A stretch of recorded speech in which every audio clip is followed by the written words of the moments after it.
Welcome to the third week of Study with me. This week in the algorithm and problem section, I solved problems on linked list. First one is remove nth node from end. This one I remember what I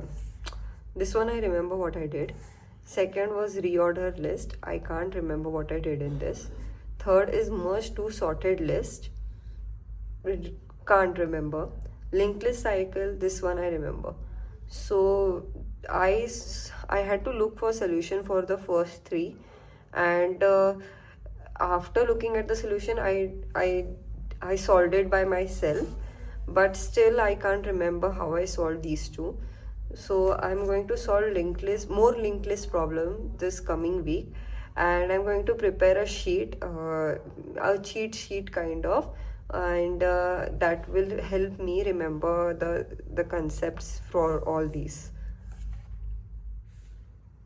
So this week I studied asynchronous programming in Java. This is a course in Pluralsight by Jose. So I revisited this course because while studying concurrency in practice, there was a point, pros and cons of asynchronous workflow versus synchronous workflow in multiple threads. I am very confused with these concepts: asynchronous, synchronous, blocking, non-blocking, concurrency. So basically I thought I understood this, and I decided to revisit the course which I had not understood properly, that is asynchronous programming in Java. In this course, Jose explains to us the completable future API and why is it used and how we can use it and everything. But still I have had so many doubts in the core concepts itself that I couldn't fully reap the benefit of this course. So I revisited it, and again I didn't have a hang in the core concepts. So I decided to clear them out first. So let's go through this one by one. What is synchronous? Result is written in the same call. So this is the most of the code that we write in our day-to-day life. Like, we call a function and the result is written in the same call. What is asynchronous? Result is delivered later by callbacks or futures. We use those mechanisms for this. So I haven't done specific programming on this, but I have seen this course and I know how it is done now. Blocking, a thread waits and does nothing. So like, if I make a call to DB and I want some data and my thread does nothing while the data is being fetched, so that means my thread is blocked, and that is a blocking call to the DB. Non-blocking, this is something OS level, and in this the thread doesn't wait.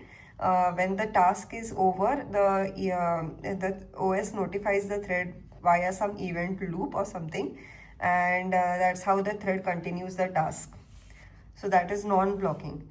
What is concurrent? Is like multiple tasks overlap in time. So multiple threads are executing multiple tasks. That is called a concurrent. So these are separate terms.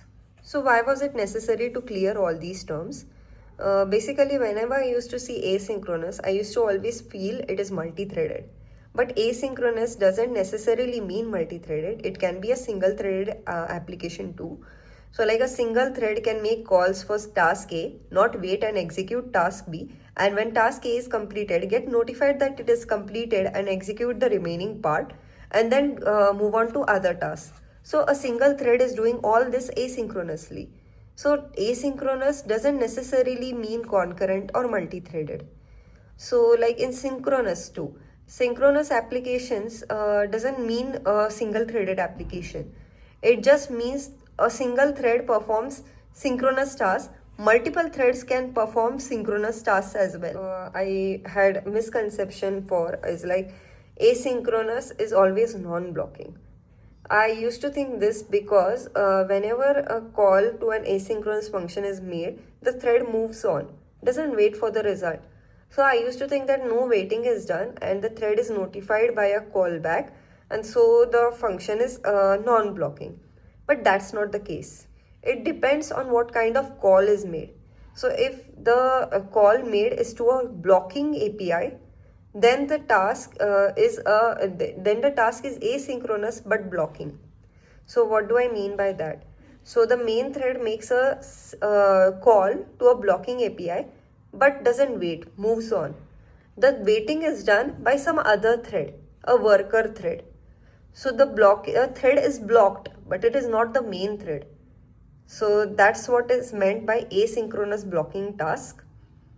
And other point is like when a asynchronous call is made to non-blocking task, then no thread will be blocked, nor the main thread, nor any worker thread. So that is purely non-blocking. So these concepts needed to be cleared. Because many a times these are used and we actually don't know what they mean. So I hope I am correct this time. There is too much learning left and there are too much books to be covered. As I go on studying them, I might find out that I might be wrong about something and right about something. So let's see how this goes, and I hope I'm correct about this. If not, I hope I learn from it. So here's a diagram, not a diagram, but a matrix kind of thing. So synchronous, asynchronous, blocking, non-blocking. So synchronous blocking call is read, classic read call. We wait, classic IO, we wait. The thread waits until the read is done.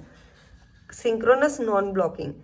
This is done like when we have a long task and we just make the call and let the thread exit, and then we do polling.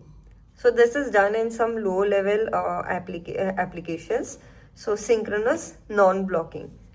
Asynchronous blocking is completable future plus JDBC. So this, I used to think this is non-blocking, but then I realized no, the call, it depends on what call is being made. So JDBC doesn't have, I think so, non-blocking APIs. It has blocking APIs only. So if I use completable future with JDBC, it is asynchronous, but it is still blocking. The main thread is not blocked, but a worker thread is. And what is asynchronous and non-blocking? It is Netty, Neo or Webflux. I haven't studied this, but this works on event loop, I hear. So the last point, concurrent can be with synchronized, asynchronous, blocking and non-blocking. So concurrency just means multiple threads are executing a task and multiple tasks. And so it can be synchronous, asynchronous, blocking and non-blocking. So these terms are very important. So let's go through this. Synchronous versus asynchronous is control flow model. Blocking versus non-blocking is thread waiting model. And these four shouldn't be confused with each other. Concurrency is a fifth concept, is how many things are happening at once. So all these five concepts are different from each other and should be treated that way. So what gives excellent scalability? Now it is clear, it is async plus non-blocking. So why does this give excellent scalability? Let's see. For blocking, I use a thread for each request. So if I have 1000 requests, I use 1000 threads because my thread can be blocked. If I do IO operation on one thread, if a request comes and I have to do IO operation on it, so that thread becomes blocked. So I use for the second request I use second thread. For the third request I use third thread. So for 1000 requests I'm using 1000 threads, and that will give me 1000 stacks, and the context switches and memory will increase, and that is not actually scalable for a very high high traffic applications. But asynchronous non-blocking applications will serve these 1000 requests in minimum threads. They don't require 1000 threads for 1000 requests.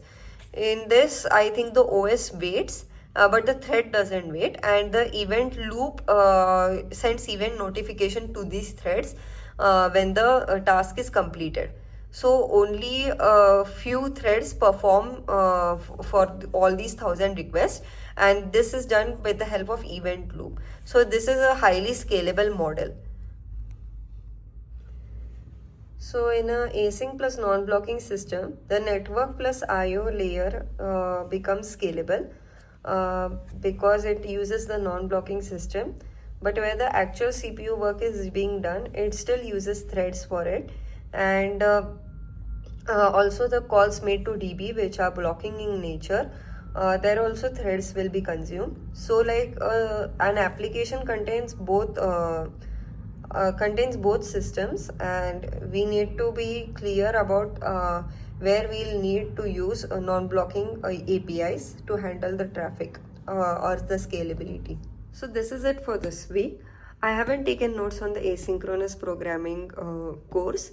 I plan to do it when I read it in Modern Java in Action book. I want to study it in depth and take notes from the book. So I'll do that when that chapter comes. Next week I'll be doing linked list problems, and I'll be continuing those two books, JCIP and MJIA. So let's meet the next week, hopefully. Till then, study. Bye.